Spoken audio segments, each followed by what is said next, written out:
Bonjour Yves Perrier. Bonjour. Yves Perrier, vous êtes ancien président d'Amundi. Vous êtes président aujourd'hui du conseil d'administration du groupe Edmond de Rothschild. Vous publiez avec François Ewald « Quelle économie politique pour la France ?» ouvrage préfacé par Hubert Védrine. Premier mouvement, j'ai envie de vous poser clairement la question, comment la France a raté le virage de la globalisation, Yves Perrier? C'est bien la question centrale, parce que pour définir des voies de redressement, il faut être clair sur le diagnostic.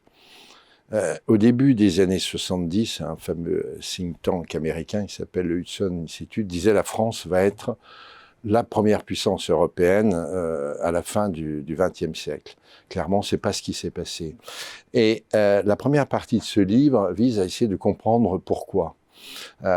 Et en dépassant la question des symptômes, j'appelle symptômes du problème que sont les déficits, la dette, la désindustrialisation, mais de s'interroger sur le pourquoi. Et cette analyse, en fait, nous l'avons faite en comparant l'Allemagne et les États-Unis dans le contexte de l'ordre américain. Ordre américain qui s'est profondément transformé à partir des années 70, début des années 80, puisqu'on est passé d'un capitalisme qui était le Fordisme, qui était un capitalisme, au fond, bien sûr, qui servait le profit des actionnaires, mais qui servait aussi le plus grand nombre, se créer la classe moyenne américaine. C'est un capitalisme d'équilibre défini par les trois big government, big business et big labor.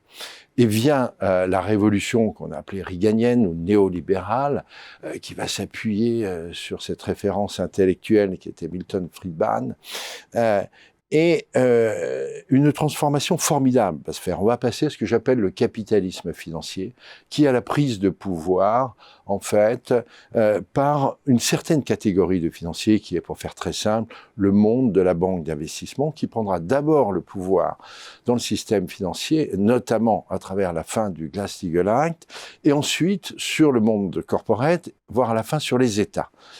C'est une révolution au sein du capitalisme que Claude Bébéar avait décrit d'une certaine façon au début des années 2000. Et face à ça, les pays ont réagi différemment. L'Allemagne, qui a bâti son système d'économie sociale de marché ou d'ordolibéralisme en 1947 avec Ludwig Erhard, pour l'essentiel n'a pas changé. Elle a gardé ce capitalisme qui est un capitalisme de long terme, familial, industriel, et un capitalisme dont le capital a une base nationale. L'État français, qui était un État stratège, qui était un État impulsant, en fait, des grandes orientations de l'économie à l'époque gaulo-pompidolienne, que je qualifie d'une économie libérale colbertiste. Libérale parce que, au sens où Pompidou disait « arrêtons d'emmerder les Français », mais colbertiste au sens des grands projets que furent le nucléaire, l'Airbus, les projets de défense ou de transport comme le TGV, et qui a fait le succès de l'économie française.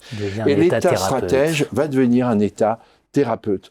Donc, au fond, le monde économique, l'État, thérapeute, c'est-à-dire qui soigne, c'est ça? Qui soigne les conséquences de ce point. Et le citoyen, on lui vend l'idée du temps libre. Au fond, de la société de service, on vend l'idée que l'objectif n'est pas de travailler, l'objectif n'est pas d'être en compétition, l'objectif est de jouir en quelque sorte de la vie. Et l'affaiblissement français, je veux dire, il résulte de ça. Il résulte de ce délitement, de ce pacte gaulo-pompidolien qui caractérisait la France, je veux dire, pour faire simple, de 58 à 73. Pompidou, on peut mettre Giscard dedans si on veut, parce que les choses ont continué dans leur lancée.